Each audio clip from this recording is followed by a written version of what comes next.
beberapa hari lagi kita masuk bulan suci Ramadan. Ya. Ya, mungkin diskusi malam ini kita bisa terkait dengan bulan Ramadan. Nah, mungkin apa nih kira-kira kita berdiskusinya nih tentang tema apa nih Pak? Kalau dikaitkan dengan Ramadan. Silakan Pak, kalau ada yang kita perlu bahas nih.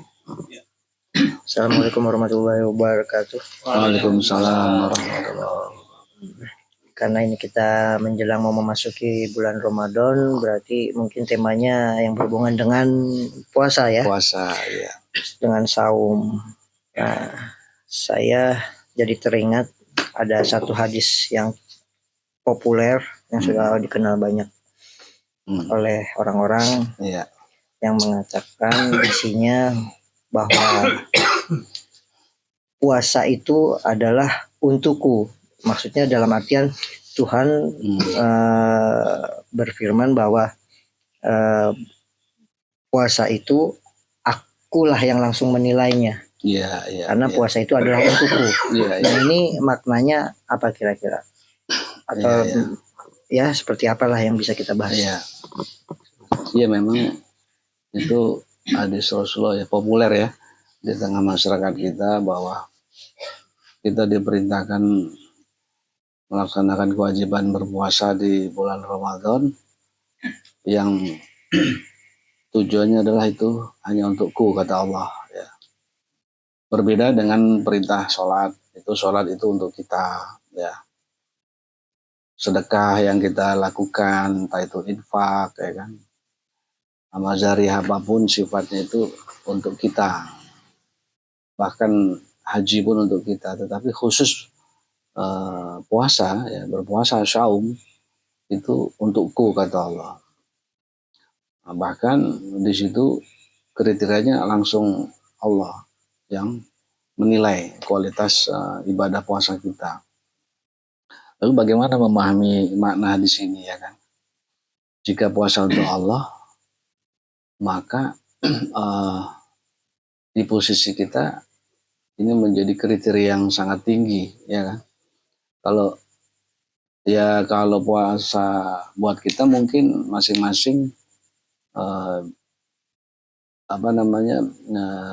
bisa belajar, bertanya ya kan. Contoh misalkan ketika sholat itu untuk kita, ada rukun-rukun rakaat yang kita tidak ketahui, kita bisa bertanya sama guru ya kan, guru ngaji atau ustadz, bacaannya apa misalkan.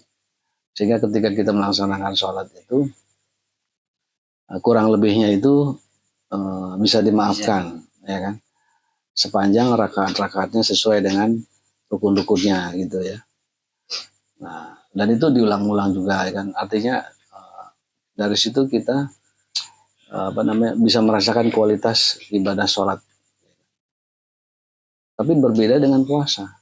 Setiap tahun kita insya Allah melaksanakan puasa. Tapi kadangkala kita nggak merasakan efeknya kecuali rasa lapar dan haus. Ya. Ada banyak orang menyebut cuman geser makan aja, ya kan, geser waktu aja kan.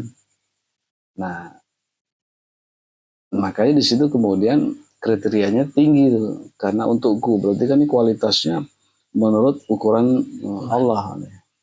Maka masing-masing nggak bisa dihukumi puasanya itu sah atau tidak, karena yang tahu dirinya. Nah, siapa yang tahu kalau kita diam-diam ke warteg misalkan kan? Ya, bilangnya puasa ya itu. Jadi murni di situ Tuhan.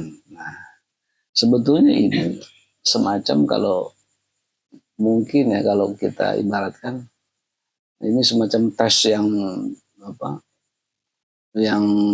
teramat sulit ya kan, karena pengujinya ini sempurna gitu. Nah, bayangkan sehari-hari kita makan, minum ya kan, melakukan hal-hal yang halal ya, berhubungan suami istri ya, itu kan semua perbuatan halal. Tapi di bulan ini kita, di bulan Ramadan besok, itu kita diharamkan sampai pada waktunya, ada batas waktu. Yang tidak makan itu kita tahu Ya Tuhan tidak makan, tidak minum. Malam kita disuruh perbanyak ibadah di bulan Ramadan, ya kan. Ibadah tambahan, sunnah semua, ya kan. Nah, nyaris tidur kita itu berkurang. Ya kan? Nah, bahkan ada pada orang yang memang nggak tidur seharian karena ingin mengoptimalkan kualitas ibadah puasanya. Tapi semua itu murni harus karena Tuhan, karena Allah. Dalam arti gini, puasa itu cerminan ya, tentang Tuhan yang dia sesungguhnya tidak makan. Maka puasa kita diajarkan tidak makan supaya mengenal dia, tidak minum, tidak berhubungan dengan siapapun dalam konteks yang halal, yang intim. Artinya dari sini kita betul-betul dikenalkan esanya, ahadnya.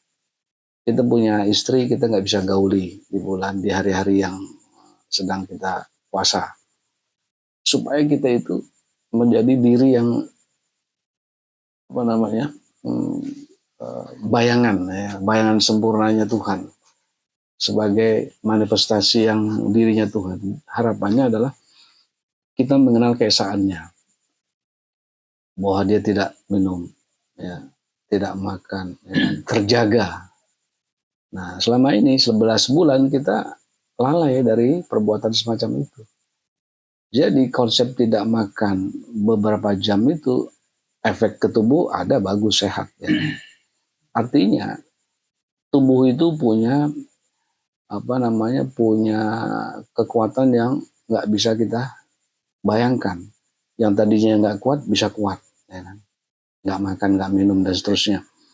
Dengan kata lain begini maksud saya, bahwa seandainya kita mampu ya menjaga kesucian kita di bulan Ramadan sebagai makhluk manifestasinya Tuhan yang Allah kehendaki sebagai cerminan dirinya, maka insya Allah kita kembali kepada diri-diri pribadi yang suci, nafs yang suci, nafas yang suci, pribadi yang suci, jiwa yang suci. Artinya clean, tidak tersentuh dengan apa-apa kecuali dia hanya menjadi manifestasi sempurnanya Tuhan di bulan Ramadan itu.